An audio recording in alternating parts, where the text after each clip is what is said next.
تو شعیب علیہ السلام نے کیا کہا؟ یا قومی لا یجرمنکم شقاقی ان یصیبکم مثل ما اصاب قوم نوح او قوم ہود او قوم صالح. اے میری قوم، تو اچھا اس قوم کو بھی واقعات معلوم تھے، اس آیت سے پتہ چلتا ہے. اے میری قوم، ایسا نہ ہو کہ جو عذاب نوح علیہ السلام کی قوم پہ آیا جس کا تمہیں پتہ ہے، یا جو عذاب قوم ہود پر آیا، یا جو عذاب قوم صالح پر آیا، ایسا نہ ہو کہ وہی تم پر بھی آ جائے. اور یہ بھی کہنے لگے وما قوم لوط منکم ببعید، لوط علیہ السلام کی قوم تو بہت قریب ہے تم سے، جا کے دیکھ لو ان کے حالات، وہ تو ابھی ماضی کا قریب کا قصہ ہے. وَيَا قَوْمِ لَا يَجْرِمَنْ وَيَا قَوْمِ اسْتَغْفِرُوا رَبَّكُمْ ثُمَّ تُوبُوا إِلَيْهِ. اے میری قوم اعتراضات چھوڑ دو، استغفروا ربکم، رب سے توبہ استغفار کرو. دیکھو وہ لوگ استغفار کا مطلب سمجھتے تھے، ہم لوگ استغفار کا مطلب نہیں سمجھتے. جب شعیب علیہ السلام نے کہا استغفار کرو تو ایسا تو ان کے لیے تو بڑا آسان تھا، ایک تسبیح استغفار کی صبح پڑھ لیتے، ایک تسبیح شام کو پڑھ لیتے. کہتے اتنی سی بات ہے تو ہمیں تو نماز میں ویسی کوئی اعتراض نہیں، تو استغفار کی ایک تسبیح پہ کیا اعتراض ہوگا. وہ سمجھتے تھے کہ استغفار کا مطلب ہے گناہ سے توبہ، جو ڈنڈی مار رہے ہیں یہ چھوڑیں اور پھر اللہ سے توبہ کریں. یہ والی توبہ آج کل مارکیٹ سے کیا چل رہی ہے، بہت سی چیزیں مارکیٹ میں شارٹ ہو گئی ہیں بھائی. لوگ چینی کو روتے ہیں، یہ شارٹ ہو گئی، وہ شارٹ ہو گئی، او بھائی بہت ساری چیزیں شارٹ ہوئی ہوئی ہیں. تو یہ والی توبہ آج کل مارکیٹ سے کیا چل رہی ہے، شارٹ چل رہی ہے. استغفار استغفر اللہ، ڈرامہ دیکھ کے بھی استغفار ہو رہا ہے، ہائے ہائے کیسا ہو گیا، کیسی ہیروئن ہے، توبہ توبہ، ٹھیک ہے نا کیسا ہیرو ہے، اتنا گندا گانا، توبہ توبہ استغفر اللہ. تو یہ استغفار چل رہا ہے آج کل. تو استغفار کا مطلب وہ لوگ بولو بھائی سمجھتے. وہ کچھ لوگ بیٹھے ہوئے تھے نا، ایک بس میں جا رہے تھے، سب ایک بس میں جا رہے تھے، ذرا دیندار تھے وہ، تو سب نے تہیہ کیا بھائی اگر کوئی لڑکی خاتون واتون نظر آ گئے نا تو استغفار پڑھنا بھائی، ٹھیک ہے نا، کیا کرنا ہے تاکہ نظریں نیچی کر لیں، توبہ استغفار. تو جیسے ہی ایک نے پڑھا نا استغفار استغفر اللہ، تو سب نے کہا کہاں ہے کہاں ہے کہاں ہے.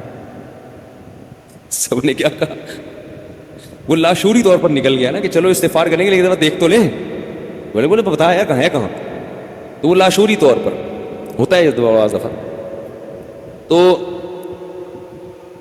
شعیب علیہ السلام نے کیا کہا، استغفروا ربکم ثم توبوا الیہ ان ربی قریب مجیب ان ربی رحیم ودود. ایک جگہ فرمایا رحیم بھی ہے اور بہت محبت کرنے والا ہے.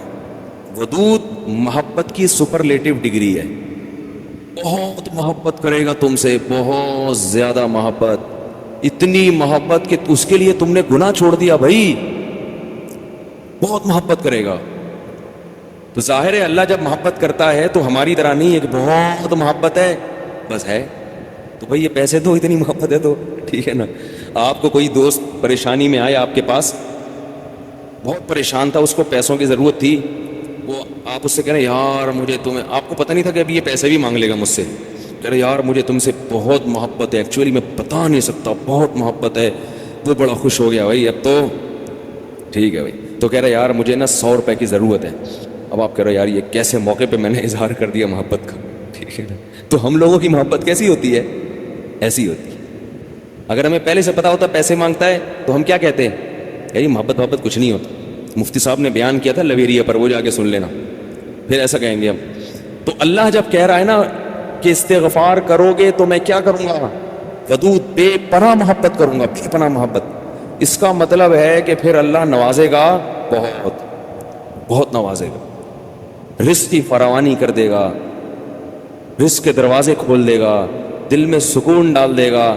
اگر پریشانی بھی آئے گی تو درجات کو بلند کرنے کے لیے، جیسے یعقوب علیہ السلام پر پریشانی آئی، جیسے یوسف علیہ السلام پر پریشانی آئی تاکہ مصر کا بادشاہ بنا دوں، پھر وہ پریشان کرنے کے لیے پریشان نہیں کرے گا، وہ پریشان کرے گا خوشی دینے کے لیے. آپ حیران ہو کہ خوشی دینے کے لیے بھی کوئی پریشانی ہوتی ہے. حدیث میں آتا ہے کہ ایک بوڑھی عورت نے نبی صلی اللہ علیہ وسلم سے پوچھا کہ کیا بوڑھی عورتیں جنت میں کیا میں جنت میں جاؤں گی؟ آپ نے فرمایا نہیں. ارے بھائی نبی کے منہ سے ایک عورت سن لے کہ میں جنت میں نہیں جاؤں گی، اس پہ کیا گزرے گی؟ اس کا مطلب جہنم کا ٹھپا لگ گیا، اسٹیمپ لگ گئی. اتنی پریشان، خود سوچو کہ جن صحابہ کو جنت پر ایسا یقین تھا جیسے اپنی آنکھوں سے دیکھی ہو. حضرت علی کی ایک روایت ہے کہ میں اگر جنت کو اور جہنم کو اپنی آنکھوں سے دیکھ لوں تو میرے ایمان میں اضافہ نہیں ہوگا. تو جن لوگوں کا ایمان ایسا ہو نبی پر ایک ایک بات پر, وہ نبی کے منہ سے سن لیں کہ میں جنت میں نہیں جاؤں گی تو اس پہ قیامت نہیں آ گئی ہوگی. رونے لگی, پریشان ہو گئی. کچھ دیر میں نبی نے فرمایا کہ جاؤ گی جوان ہو کے. اس کنڈیشن میں اب یہاں ایک نقطہ اٹھایا ہے کہ بھئی ایسا مذاق کرنا جس سے تکلیف ہو. کسی مسلمان کو تکلیف دینا تو جائز نہیں ہے, تو نبی کیسے تکلیف دے سکتے ہیں؟ اتنی تکلیف میں ڈال دیا بیچاری کو. تو اس کا جواب یہی ہے کہ بعض دفعہ تکلیف کسی بہت بڑی خوشی کا پیش خیمہ ہوتی ہے. نہیں آئی بات؟ اگر پہلے تکلیف میں نہ ڈالا جاتا تو بعد میں جو اس کو راحت ہوئی ہے نا, وہ راحت نہ ہوتی, وہ خوشی نہ ہوتی. اس خوشی تک پہنچانے کے لیے پہلے تھوڑا سا تنگ کرنا ضروری ہے, ورنہ وہ خوشی نہ ہوتی. تو اللہ بھی اگر اپنے نیک بندوں کو پریشان کرتے ہیں تو وہ پریشانی کسی بہت بڑی کامیابی کا پیش خیمہ ہوتی ہے, پیش خیمہ ہوتی. پھر اس میں تسلیاں بھی ملتی رہتی ہیں ان کو. تتنزل علیہم الملائکہ اللہ تخافوا ولا تحزنوا, فرشتے ان کے دلوں پہ نازل ہو کے خوشخبریاں دیتے ہیں کہ غم نہ کرو, خوف نہ کرو, بس یہ پریشانیاں دور ہونے والی ہیں, جنت کی نعمتیں ہیں. بعض دفعہ تو دنیا میں بھی بہت بڑی کامیابی مل جاتی ہے. تو اب وہ اچھا یہ بات مسئلہ ذہن رکھو کہ اللہ ودود ہے, محبت کرتا ہے اپنے بندوں سے بے پناہ, رحیم ہے, غفور ہے. یہ بہت بڑی غلط فہمی ہے کہ گناہگاروں کے لیے بھی ہے. نا نا نا نا, گناہگاروں کے لیے نہیں. جو گناہ سے توبہ کرنے والے ہوں ان کے لیے.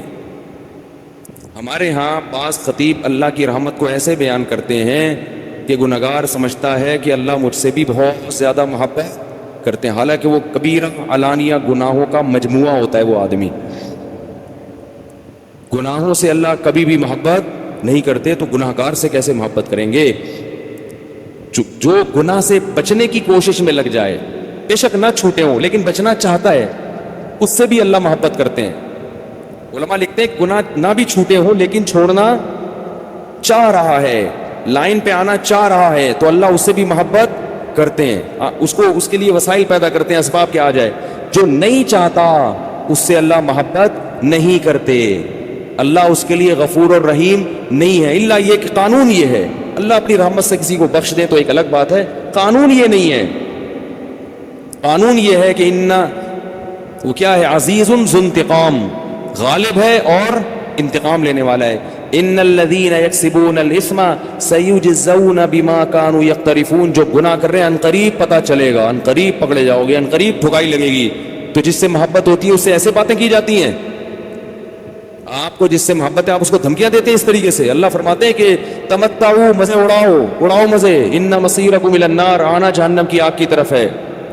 حدیث میں آتا ہے کہ میں سب سے زیادہ غیرت مند اور اللہ مجھ سے بھی زیادہ غیرت مند ہے. اور اللہ کی غیرت کو اس وقت جوش آتا ہے جب کوئی اللہ کے حرام کردہ کاموں میں سے کوئی کام کرتا ہے. یہ کون چیخ رہا ہے بھائی؟ ان کو سنبھالیں بچوں کو, باہر کیا ہو رہا ہے؟ پیچھے لوگ بیٹھے ہوئے ہیں, دیکھ نہیں رہے ان کو. تو اللہ کو غیرت کس وقت آتی ہے؟ حدیث کے الفاظ ہیں کہ جب کوئی بندہ اللہ کے حرام کاموں میں سے کسی کام کا ارتکاب کرتے ہیں. اللہ کھلا رہا ہے, اللہ پلا رہا ہے, پھر آپ ناجائز کی طرف جا رہے ہو. تو حدیث میں یہ نہیں آتا کہ جب کوئی بندہ گناہ کرتا ہے تو اللہ کو سوئی اور محبت کا بڑا جوش آتا ہے. نا نا نا, پھر اللہ کو غیرت آتی ہے اور اللہ کی صفت انتقام جوش میں آتی ہے. اس لیے بھائی گناہ کرتے ہوئے اللہ سے ڈرا کرو, اللہ کی رحمت کی امیدیں گناہ کرتے ہوئے نہ لگایا کرو. ایسا نہ ہو کرنے کے دوران کوئی چھت گر جائے, زمین پھٹ جائے. بنی اسرائیل نے گناہ کیا تھا نا, ہفتے کے دن اللہ نے منع کیا شکار مت کرو, انہوں نے کر لیا, تو کیا اللہ بڑا غفور رحیم؟ اللہ نے معاف کر دیا فوراً. رات کو سوئے ہیں تو صبح کیا ہوا ہے؟ بندر اور سور جیسی شکلیں بنی ہوئی تھی. اللہ ہم سب کو محفوظ رکھے.